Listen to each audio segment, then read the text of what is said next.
Hi, இன்றைக்கி நம்ம சேனலில் கருணக்கிழங்கு கருவாடு போட்டு ஒரு நல்ல சூப்பரான புளிக்குழம்பு எப்படி பண்ணுறதுன்னு பார்க்கலாம். 1/2 கிலோ கருணக்கிழங்கு மண் இல்லாமல் சுத்தமாக கழுவிட்டு குக்கரில் போட்டு வேக வச்சு ஃபஸ்ட்டு எடுத்துக்கிறலாம்.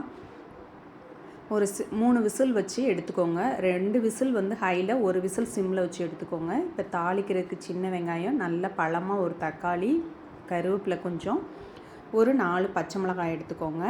நம்ம வேக வச்ச கருணக்கிழங்கை தோல் உரிச்சிட்டு இந்த மாதிரி நறுக்கி வச்சுக்கிறணும். கட் பண்ணி எடுத்துக்கிறலாம். இப்போ வெங்காயம் தக்காளி எல்லாத்தையும் கட் பண்ணி எடுத்துக்கிறோம். புளி ஒரு பெரிய நெல்லிக்காய் சைஸ் அளவுக்கு புளி ஊற வச்சுக்கோங்க.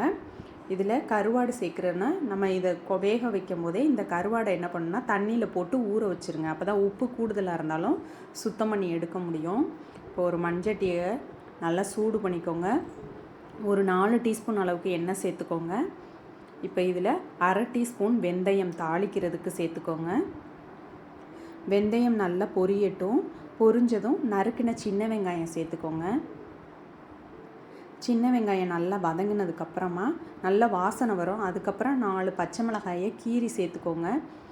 ஒரு கொத்து கருவேப்பிலை சேர்த்துக்கோங்க. இது எல்லாத்தையும் நல்லா வதக்கினதுக்கப்புறம் ஒரு தக்காளி, நல்ல பழமான தக்காளி எடுத்துக்கோங்க. அதையும் இதோடு சேர்த்து வதக்கிக்கிடுவோம்.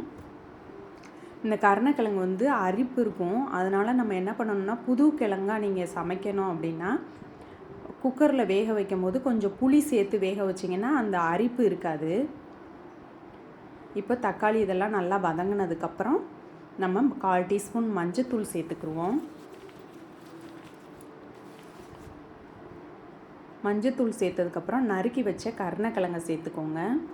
ரொம்ப குழைய விட்டுறாதீங்க, குழம்பு திக்காயிரும். அதனால் கரெக்டாக வேக வச்சு எடுத்துக்கோங்க.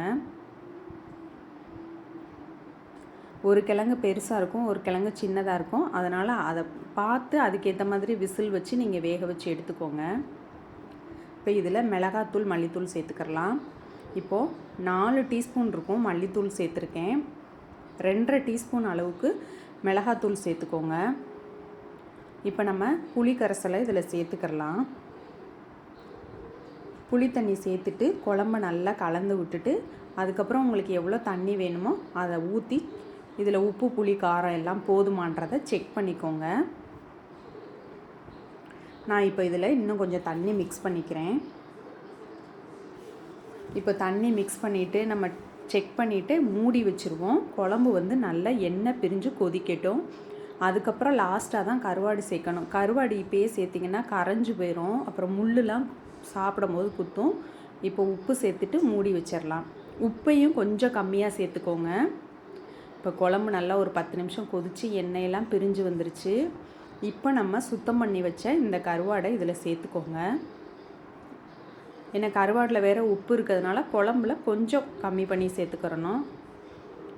இப்போ நம்ம கொதிக்கிறதுல இதை சேர்த்துட்டு 2 நிமிஷம் கொதிக்க வச்சா சூப்பரான கருணக்கிழங்கு கருவாடு குழம்பு ரெடி ஆகிடுச்சு.